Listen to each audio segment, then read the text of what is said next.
The Democrats are throwing anything and everything at this possible. And we talked about this on your show yesterday. We talked about day in and day out. Expect full heat from the media, the Democrats, and big tech. And that's what we're getting. The freak out, the complete meltdown by Rachel Maddow. They have the ballots. They have the ballots. That is not just her own meltdown. That is not just her own losing it.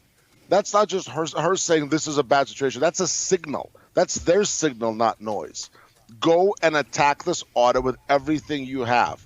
That is what Rachel Maddow, who is the editor-in-chief of not just MSNBC, but all of the Democrat movement, that is what she was saying to the Democrats at large, and that's what's happening.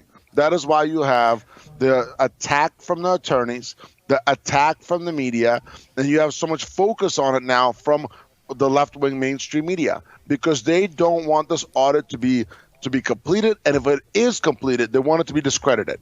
You have that from rhinos as well. Gabriel Sterling in Georgia yesterday coming out on Twitter, and an election official in Georgia attacking an audit that was ordered by a state senate in Arizona. You think, well, what do they have to do with each other, right? You think, hey, an election official in Georgia should just mind his own business. The 300, 400,000 ballots to which there's no chain of custody in Georgia.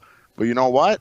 Sterling knows. Sterling knows. He is maybe not very smart, but he's smart enough to know that once this audit is done in Arizona and it shows what we expect it to show, even a small fraction of the magnitude of error that we've been talking about, that we've been told to potentially look at, I'm hearing as much as 30%. Even if it's a fraction of that, Sterling knows the freight train of audit is coming down the way.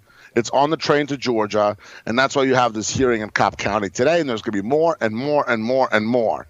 The MAGA movement is demanding answers.